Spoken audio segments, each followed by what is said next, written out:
Jadi spesifikasi adalah hal yang penting dilakukan oleh perusahaan. Nah, specification is related with the quality of product. Jadi kalau mau membuat produk yang berkualitas harus ditentukan dulu spesifikasinya, karena ya kita nggak tahu produk ini bisa diklaim bagus ya, padahal dia tidak punya spek kan gitu. Harus ditentukan dulu spesifikasinya. Specification is a detailed description of the requirement for the quality of material and work provided by the goods or service provider. It also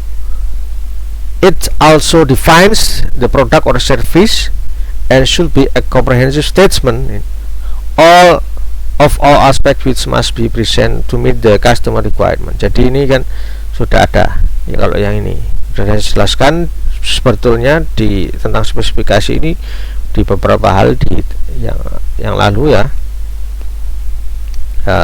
Yang utama adalah ini adalah detail description of the requirement.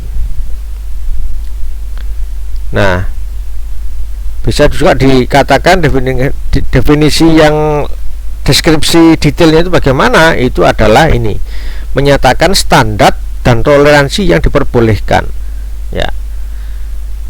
Nah, biasanya dinyatakan secara deskriptif dan numeris ya, jadi ada angka-angka deskripsinya bagaimana ya, kemudian angka-angkanya numeris ya, numerical ya. Harus ada standar dan toleransi, standarnya sampai segini, kemudian toleransinya bagaimana kita, nah, plus minusnya bagaimana ya, dimana spesifikasi ini merupakan dasar untuk mengevaluasi mutu suatu bahan. Jadi mutu suatu bahan itu kita evaluasi, karena kalau tidak ada spesifikasi ya kita nggak bisa mengevaluasi dasarnya apa kan gitu ya. Tiap spesifikasi harus disetujui dan disimpan oleh bagian pengawasan mutu ya, atau pengendalian mutu, kecuali untuk produk jadi ya. Kalau produk jadi harus disetujui kepala bagian pemastian mutu ya, quality kepala bagiannya ya. Siapa yang terkait dengan spesifikasi ini? Ada R&D, ada QA, ada QC, ada vendor atau supplier. Jadi bagian R&D itu terkait juga QA, QC sama vendor atau suppliernya. Jadi kalau ini adalah apa namanya, penyuplai ya, supplier kita. Jadi semacam itu. R&D, kalau bagian R&D tugasnya dia adalah establish the quality specification limit for each specific product. Jadi nanti R&D department dia tahu, oh ini limitnya itu mau batas atas batas bawahnya itu berapa ya, berat produk batas atas batas bawahnya itu berapa kan gitu, pH batas atas batas bawahnya berapa kan gitu, ke viskositas produk batas atas batas bawahnya berapa. Nah, kemudian mungkin daya patah untuk kerupuk, atau daya patah untuk kapsul ya, misalnya kapsul. Nah itu nanti flowability-nya berapa. Nah, kemudian hard kapsul itu hardnya itu seberapa hard ya. Jadi establish the quality specification limits for each specific product. Kemudian QA, doing tight control over all aspect of quality ya. Ini kan sudah dijelaskan kalau quality assurance dia tight, dia lebih luas ya. Minggu lalu kan aspeknya itu. Director of QA accepted duties include the approval of product label, packaging, product specification, special release of product and datasheets. Jadi banyak yang dilakukan oleh quality assurance ya, atau director of QA, atau ini di perusahaan bisa macam-macam, bisa kepala departemen atau bisa direktur ya. Nah, QC, kalau spesifik QC ya sekali lagi QC adalah fundamental part of QA. Jadi seperti minggu lalu, QC kan bagian dari QA program ya. In all manufacturing unit operation step of process and the evaluation of the final product at the end of the line or in the market together with human management and quality aspect of the food industry.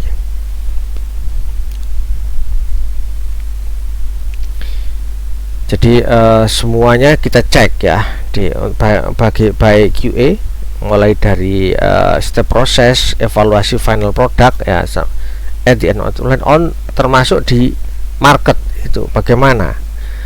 Nah, kita cek juga produknya. Kemudian vendor atau supplier must be audited for quality and safety.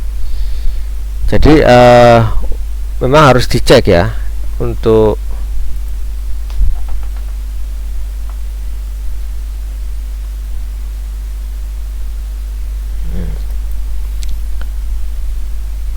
under the purchasing company quality assurance program.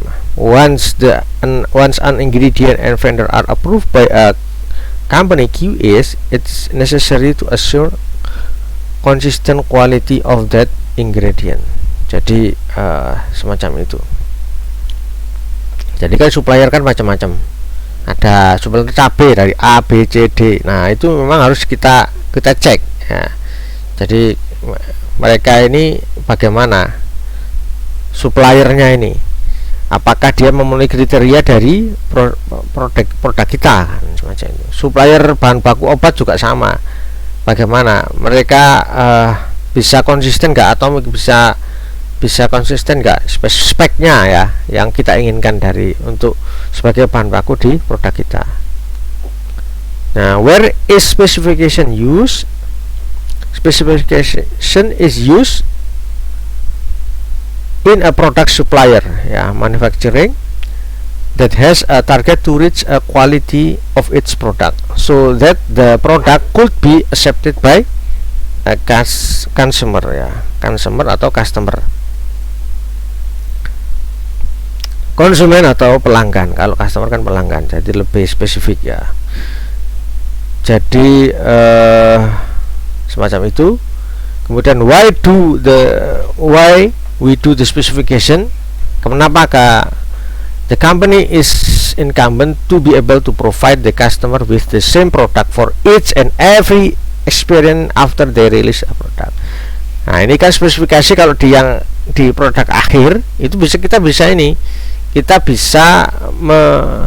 loh, same product ya, same product for each and every experience. Jangan sampai produk yang awalnya sekarang yang kita keluarkan nanti berbeda dengan yang lain itu, karena speknya sudah kita nggak konsisten, kita nggak tentukan ya. Jadi harus, karena ini untuk konsisten ya, sehingga gitu. Jadi contohnya kita mau yogurt ya, kita kirim yogurt ke produk awalnya produk pertama, produknya di awal, kemudian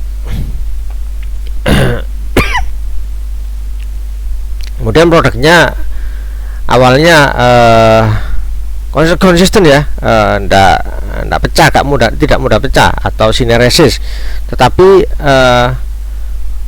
setelah kita produksi batch yang kedua, mungkin setelah 1 minggu kemudian kita jual, ternyata dia udah sineresis. Berarti ada hal yang salah di situ, apakah mungkin dari formulasi atau di penambahan hidrokoloid atau di penyimpanan, banyak hal yang di situ. Makanya harus kita tentukan spesifikasi di produknya.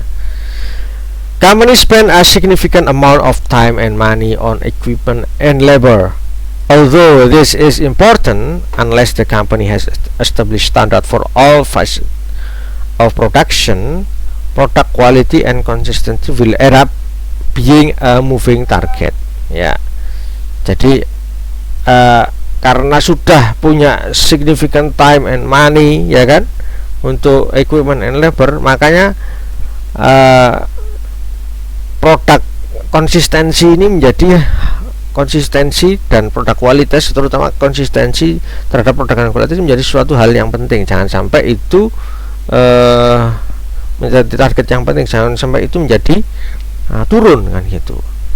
Makanya to establish the standard, the company needs to evaluate three specific area specification: raw material, processing, and finished goods. Jadi bisa bahan baku, processing, produk, finish. Plus sebetulnya di sini adalah kemasan atau packaging, ya, packaging, karena ini kurang satu ini. Jadi raw material, proses, finished good, and packaging, ya.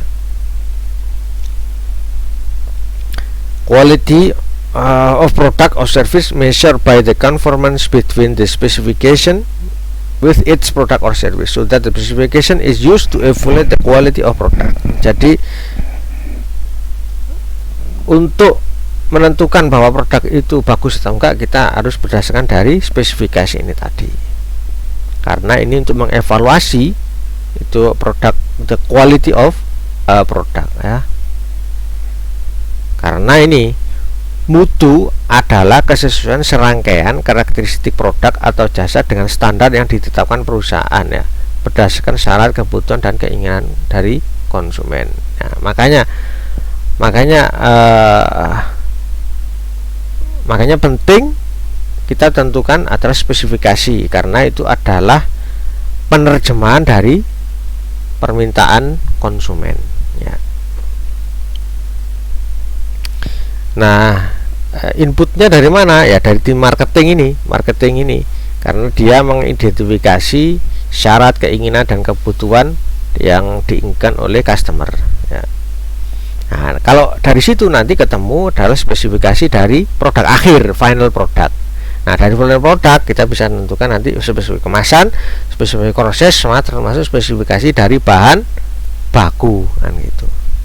Nah, ini langkah-langkah untuk spesifikasi: menentukan karakteristik produk yang perlu diukur dan dikendalikan, identifikasi kritis terhadap daya terima produk. Jadi ini, kemudian tentukan metode pengukuran setiap karakteristik, korelasikan dengan hasil uji sensori dan uji instrumental atau ya uji sana tadi. Jadi kalau yang ini, karakteristik produk yang perlu diukur dan dikendalikan, ini dan dari tim ini yang dari marketing ini tadi, ya, dari tim marketing ini tadi, dia akan menentukan ini. Kemudian identifikasi, ya, itu daya kritikal terhadap daya terima dari produk itu tadi. Kemudian tentukan metode pengukuran setiap karakteristik, korelasikan dengan hasil uji sensori, dan kemudian jadi kemudian setelah diidentifikasi, kemudian bagaimana untuk mengujinya secara sensoris maupun secara alat, ya, secara uji analytical tool biasa, ya, mungkin ya, bisa kadar air atau macam-macam lah, ini kan uji fisik dan kimia kalau ini uji sensoris. Kemudian lakukan standarisasi, perbaikan, dan menyederhanakan metode uji terpilih yang kan ini banyak ini mungkin. Kemudian cari yang standarisasi agar lebih valid, ya. Gunakan metode pengukuran dalam operasi nyata, ya. Metode pengukuran dalam operasi yang nyata, ya. Periksa efektivitas instrumen pengukuran dalam menghasilkan informasi mutu. Susun spesifikasi setelah berhasil dalam uji ulangan. Jadi dari sini standarisasi, kemudian kita gunakan metode pengukuran dalam operasi nyata, itu maksudnya dalam keadaan di lapang. Kemudian cek, ya, efektivitas instrumen itu tadi. Kemudian dari situ baru kita hasilkan spesifikasi produk, ya, setelah berhasil diuji, kemudian diuji ulang, ya, dengan ini tadi, ya. Jadi speknya contoh, ya, di spek kita menguji viskositas produk, viskositas yogurt tadi. Ujinya pakai apa? Bisa pakai sensori, ya.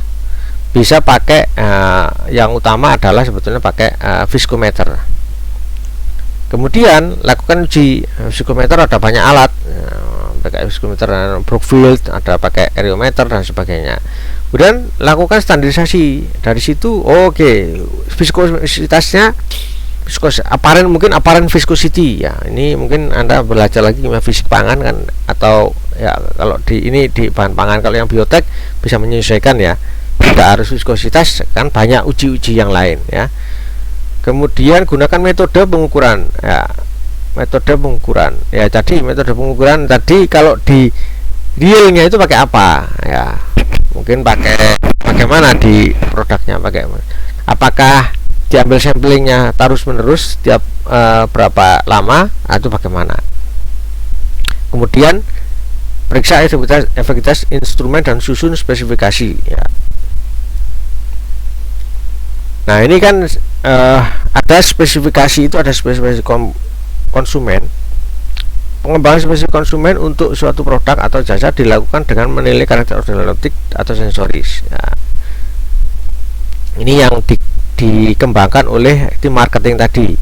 Dari uji sensori dapat dikembangkan profil suatu produk yang dikorelasikan dengan karakter fisik dan kimia ya. Apabila produk suatu dapat digambarkan, spesifikasinya dapat disusun. Jadi contohnya dari konsumen ingin produknya yang mouthfeel-nya teksturnya lembut kan gitu. Nah, kemudian dari tekstur lembut kemudian kita korelasikan dengan fisik. Oh, mungkin kita uji TPA, texture profile analysis. Kita uji TPA, bisa hardness, springiness, cohesiveness. Nah, itu kemudian kita susun ya spesifikasinya berdasarkan hasil uji fisik dan kimia, di mana hasil uji kimia ini awalnya dari organoleptik ini dari konsumen. Jadi itu ya tentang spesifikasi produk.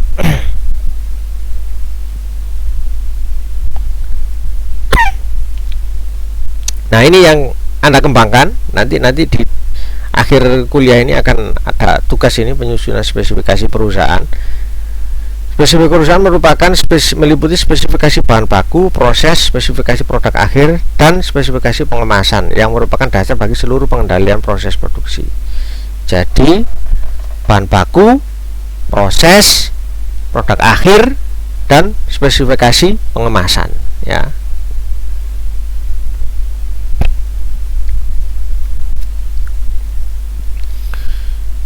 Apa itu masing-masing? Nah ini spesifikasi, proses, bahan baku, produk, sama kemasan ya. Contoh ini adalah spesifikasi proses dulu. Spesifikasi proses adalah kumpulan prosedur standar kontrol proses ya.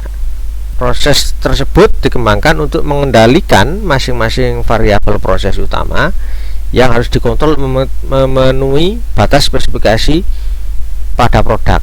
Beberapa contoh variabel dimaksud adalah suhu, tekanan, siklus waktu ya, spesifikasi proses. Jadi contoh pasteurisasi itu kan macam-macam ya spesifikasi proses. Kita mau mempasteurisasi susu itu kan bisa pakai suhu yang tinggi, agak tinggi, mungkin sekitar 70, atau mau suhu 60. Kalau suhu 60 waktunya lebih lama, 30 menit. Kalau sekitar suhu 70 itu suhunya waktunya lebih pendek, cuman beberapa detik ya. Itu kan bisa, padahal semuanya bisa membunuh patogen. Nah itu bisa Anda tentukan di sini spesifikasi proses, mau yang seperti itu ya. Sedangkan proses yang lain juga sama, proses pemanasan, proses penggilingan, proses pencampuran dan sebagainya. Ini spesifikasi proses ya. Proses penggorengan kan gitu. Spesifikasi proses ini disajikan dengan mentransformasi dari bahan baku menjadi produk akhir atau output ya.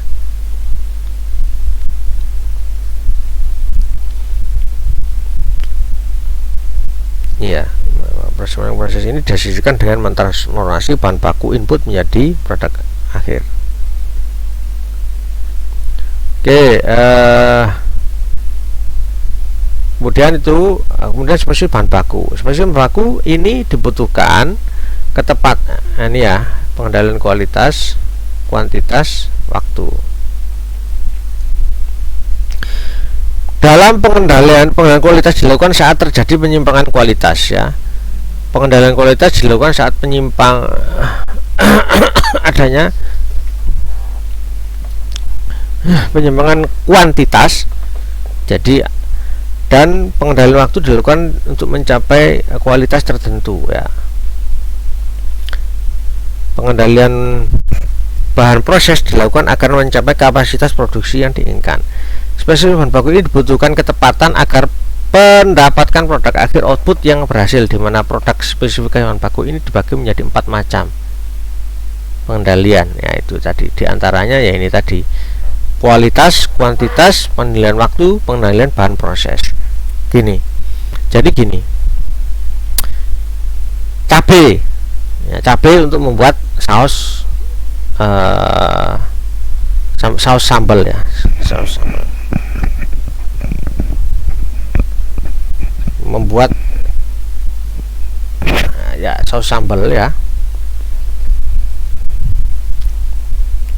Contohnya bahan bakunya cabai. Penilaian kualitas, cek. Jadi ada speknya nanti, kualitasnya bagaimana, cabainya tidak boleh gini. Dan kuantitas, oke, jumlah yang jumlahnya segini, jumlah yang ini jumlahnya segini gitu. Jadi grade-nya kasih nanti. Jadi maksimum untuk cabai yang busuk segini kan gitu. Dengan kualitas. Kemudian waktu harus dari supplier kita tanya ini harus nyampe pada pukul berapa kan gitu waktunya, termasuk penyimpanan yang yang ditentukan itu berapa lama, itu dari sisi waktu supaya nanti segera diproses untuk JIT ya, just in time, supaya segera bisa diproses, jangan sampai kelamaan sehingga kita butuh waktu penyimpanan cabai ini terlalu lama sehingga kita dirugikan di perusahaan, karena lama menyimpan cabai itu kan butuh biaya juga kan gitu ya. Kalau kita perusahaan kecil, perusahaan besar itu ya jadi masalah kan gitu. Dan pengendalian bahan proses ya dilakukan untuk mencapai kapasitas produksi ya. Pengendalian bahan proses ini tadi jangan sampai jadi kita tentukan spesifikasi bahan baku ini ya. Jadi cabainya harus sekian, atau mungkin kalau tepung ya, tepungnya harus speknya seperti ini. Semuanya di list ya, semuanya di list. Jadi kualitas, kuantitas, pengendalian waktu ya, sama bahan prosesnya ini tadi. Dan spesifikasi produk. Jadi tadi ada bahan baku, kemudian yang sebelumnya ini ada proses ya, proses bahan baku, kemudian sekarang adalah spesifikasi produk. Jadi produk akhir merupakan variabel yang menjelaskan tentang hal yang harus dilakukan untuk sebuah produk. Beberapa perusahaan menggunakan istilah karakteristik engineering atau spesifikasi teknis gitu ya. Jadi produk akhir, spesifikasi produk akhir.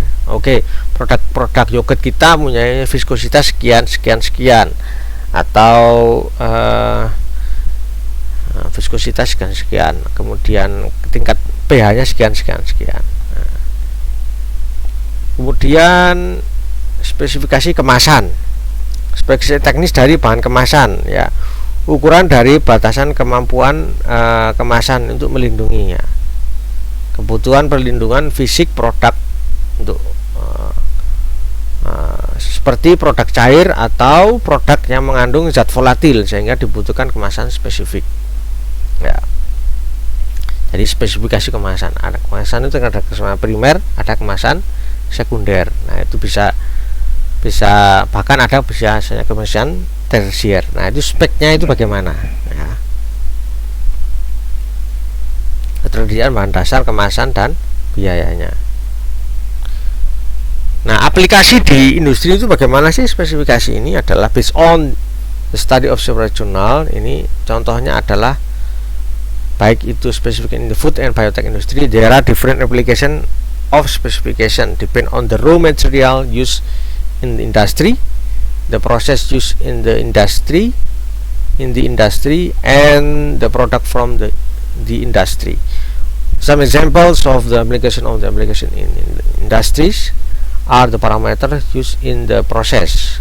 Contohnya adalah such as pH, temperature, pressure, concentration, flow rate, agitation rate, etc. The organoleptic used in the product such as flavor, viscosity, color, etc. Jadi ada variasi tergantung dari produknya masing-masing ya. Contohnya ini. Nah, ini ingredient specification. Contoh ini dokumen-dokumennya ya. Dokumen. Jadi required, kemudian karakteristik, appearance, taste ya, density, color kan gitu. Kemudian kalau microbiological atau physical atau chemical, APC, yeast and mold ya, coliform, E. coli ya, listeria, salmonella negatif kan gitu.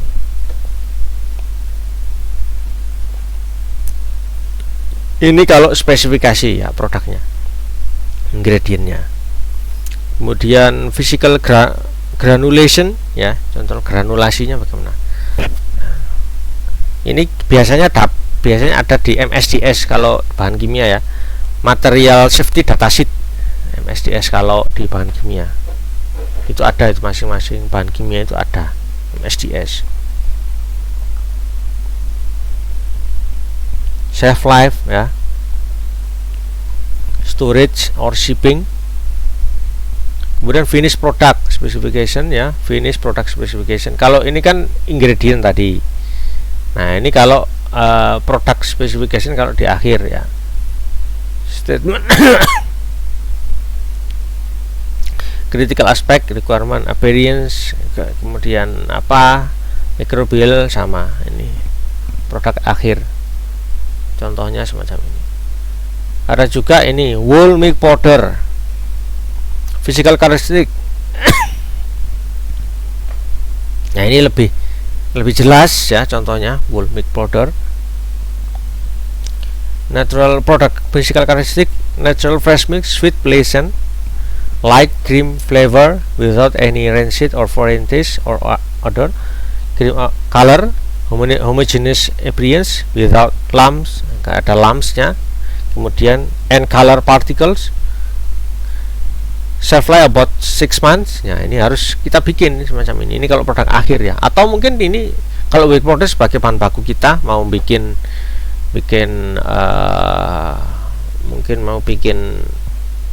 mungkin skim milk powder ya, skim milk powder kita mau bikin yogurt, mau butuh skim milk powder, itu bisa bahan baku. Nah, itu kita bikin speknya semacam ini. Chemical karakteristik, butterfat content. Nah, ini protein content, moisture, lactose, ash, treatable, acidity, solubility, filtration test kan gitu. Microbiological karakteristik, standard SPC, standard plate count, coliform, Staphylococcus aureus, pathogenic yeast, mold, antibiotic ya, packaging and storage, heavy duty ya.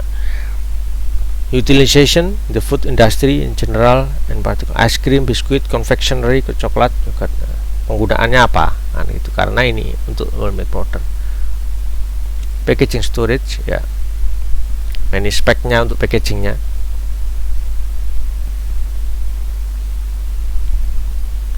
Mango, concentrate and pulp. Varieties, ada 2 variety, Totapuri and Alfonso ya. Specification are as per international standard.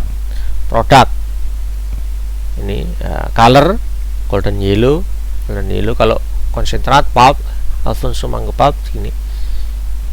Nah, ini kalau di kita harus tahu ini total solid. Nah, ini total solid. Acidity ya berapa persen, pH ya pH-nya berapa, crude fiber content, physical karakteristik ya, shelf life-nya berapa, teksturnya berapa, homogeneous and free flowing ya. Free flowing jadi dia bisa mengalir, udah maksudnya ya homogen dan free flowing, tidak stuck gitu loh. Kemudian chemical karakteristiknya bagaimana kan ini. Ini kalau Anda skripsi, ini yang kita ukur ya, bisa pakai ini. Kemudian ininya kita ukur juga bisa microbiological ini. Jadi ini yang di skripsi, kalau Anda skripsi ya ini yang diukur. Kalau Anda bikin produk, kemudian kita analisa. Packaging and storage apa? Nah ini tugasnya sekarang. Mencari mitra UKM. Nah ini bisa Anda kontak langsung atau bisa Anda dapat data dari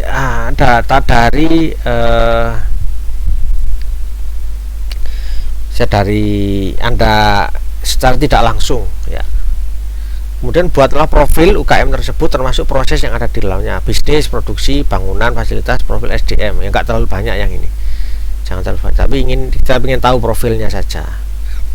Dari mitra UKM, kemudian buat profilnya,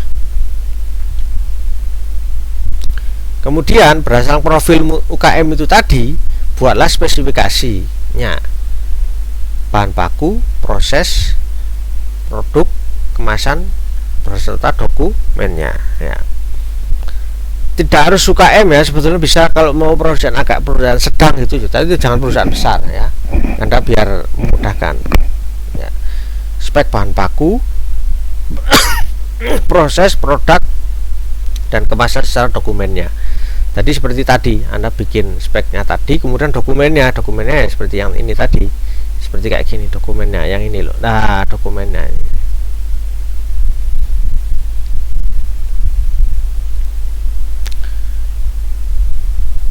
Kemudian buatlah pengendalian mutu dan jaminan mutu, rangkaian proses untuk memastikan produk yang dihasilkan selalu memenuhi persyaratan. Jadi produk ini pengendalian mutunya bagaimana, kemudian jaminan mutunya bagaimana.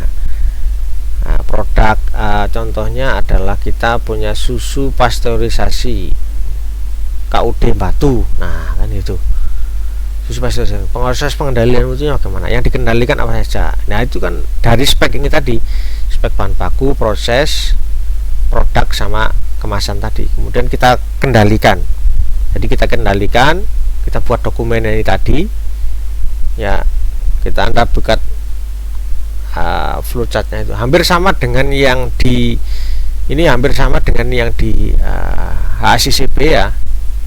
Bagi yang tahu, yang sudah ya kan, anak yang food science, anak food tech sudah sahabat. Jadi diagram alirnya itu bagaimana. Cuman itu kalau itu kan critical control point ya, yang CCP saja. Kalau yang ini dari sisi kualitasnya ya, dari sisi kualitasnya, bukan yang dari sisi hazard. Yang kalau itu kan di HACCP, kalau yang ini nanti dari sisi kualitasnya.